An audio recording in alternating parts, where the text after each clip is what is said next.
A minha relação com a Praça da República começa na década de 60, quando lá pelos meus 10 anos de idade, uma das minhas tias-mães, eu tive 4, me levava para assistir os espetáculos de dança que vinham de fora do estado e até do país, para se apresentar no Teatro da Paz.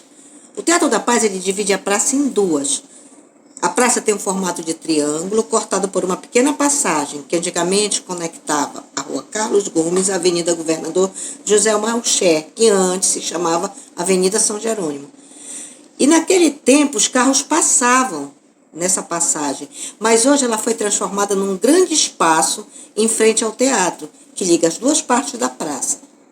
Ao lado da praça tem o Centenário Bar do Parque, onde se reuniam boêmios, artistas, prostitutas, travestis, traficantes, intelectuais e todo tipo de gente que gosta de viver à noite.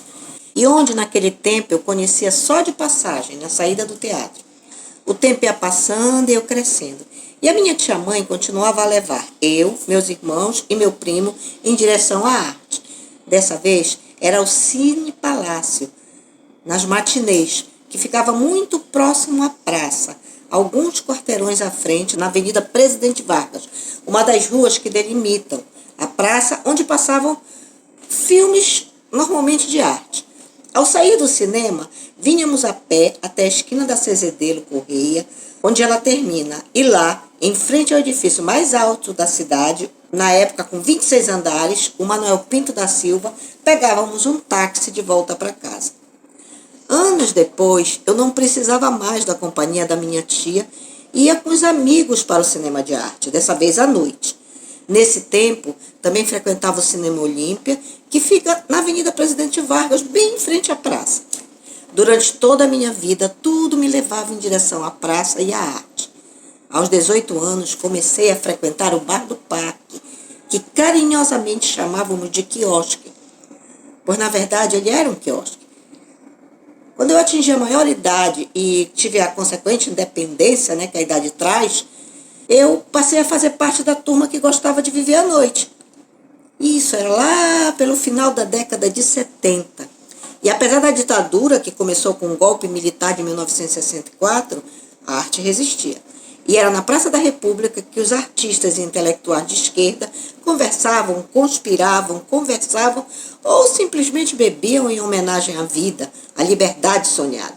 E eu, que era estudante de licenciatura em Ciências Sociais e boêmia convicta, não poderia deixar de estar lá. Frequentei o quiosque durante todo o período em que cursei Ciências Sociais. Não foram poucas as vezes que saí do bar, quase às 6 da manhã, e fui quase que direto para a universidade ou para o meu estágio no Departamento de Antropologia do Museu Paraense Emílio Guild. Em 1979, eu terminei meu curso superior e fui morar no Rio de Janeiro. Mas 6 meses depois, eu atendendo ao chamado da praça, voltei.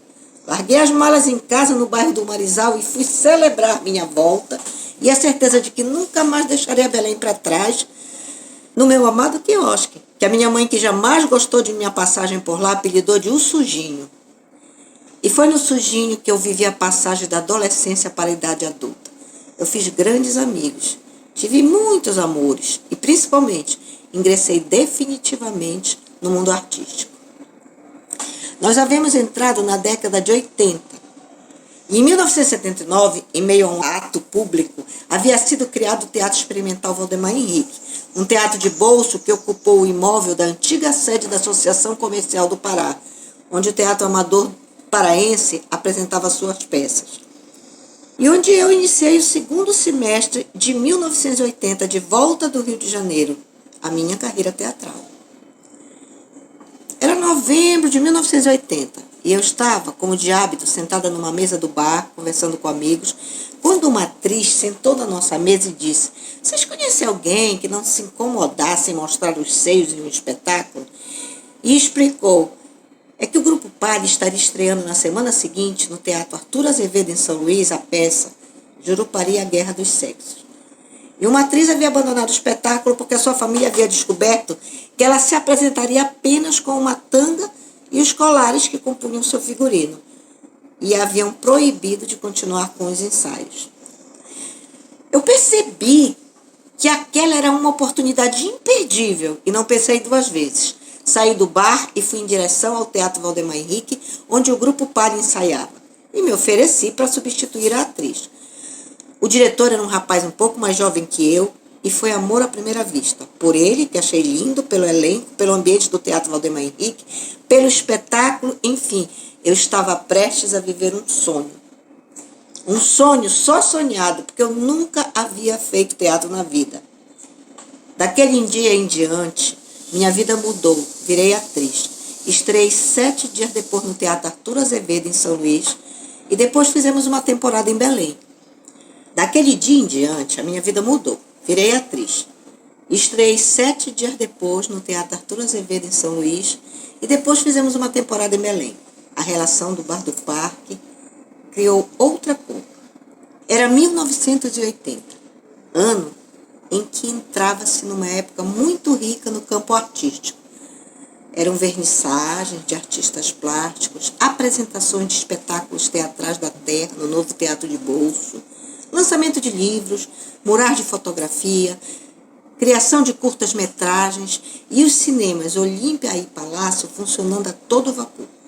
Definiam-se as pautas nos teatros e nas galerias. Os artistas mais do que nunca circulando na praça. O desfile de carnaval era na Avenida Presidente Vargas. E na época do Círio de Nazaré, a festa das Chiquitas, ligada à comunidade LGBTQIA+, era a grande figura do Bar do Parque na noite do sábado, véspera do Círio, após a procissão da Trasladação, que traz a imagem de Nossa Senhora de Nazaré do Colégio Gentil Pitecur até a Catedral da Sé, na Cidade Velha, passando bem em frente da Praça da República. Em 1981, eu estava totalmente envolvida com o meio teatral. Nesse ano, eu conheci aquele que seria o meu companheiro por 12 anos e pai do meu casal de filhos, o Rui Guilherme. Ele era conhecido como Rui Cabocão e era considerado um dos maiores atores que o Pará já teve. Dessa vez, a praça me chamou mais para perto dela. Juntamos nossas vidas e alugamos uma casa no bairro da Campina, na rua Vertano Rocha, continuação da rua Carlos Gomes e, portanto, a 2 passos da praça. Moramos 1 ano ali e a praça virou nosso jardim, nosso quintal, nosso escritório, enfim, vivíamos ao redor dela. Fosse pelos ensaios teatrais, pelas oficinas, pelas noites no Bar do Parque, pelas idas a espetáculos, aos cinemas, a praça no centro de nossas vidas. Eu saí da Campina por alguns anos para morar na casa que comprei no bairro do Guamá, mas eu não deixei nem por um momento de frequentar a praça. Então, logo tive condições financeiras, comprei uma nova casa na Campina, dessa vez a menos de 500 metros da praça, na rua General Gurjão, quase de esquina com a rua Padre Prudêncio, bem em frente ao Sindicato das Putas de Belém, no limite entre a zona do Meretrício e o que se convencionava chamar na época de zona familiar. Nessa época, já separada do Rui, voltei com toda a força a frequentar o Bar do Parque e, cercada de putas e travestis que viviam à noite, eu me sentia segura por minha casa, estava sempre vigiada por eles, que se tornaram bons companheiros. Era sair, bater a porta e confiar no povo ao redor. Eu morei 7 anos ali e fui muito feliz. E em 2000, decidida que nunca mais sairia da Campina, me aproximei mais da praça. Comprei a casa que considero definitiva, do jeitinho que eu queria na Rua Ferreira Cantão, antiga Bailique, quase chegando na Carlos Gomes. E lá se vão 23 anos. Hoje, após uma fase de declínio do teatro paraense, com meus filhos crescidos e casados, e eu já com netos, após uma pandemia que durou mais de 2 anos, continuo morando aqui na Ferreira Cantão. Eu moro só, mas eu não me sinto só. Eu tenho uma vizinhança alegre e solidária, como só se tem na periferia. E eu moro no centro. Eu vivo no campo mágico do bairro da Campina e me sinto feliz, pois sempre adorei quintais e hoje eu tenho o melhor quintal do mundo, a Praça da República. Eu acho que esse é o casamento mais duradouro que eu poderia ter. E quem sabe seguiremos juntas, eu e ela, a praça, até que a morte nos separe. Claro que falo da minha morte, pois espero que a praça seja eterna.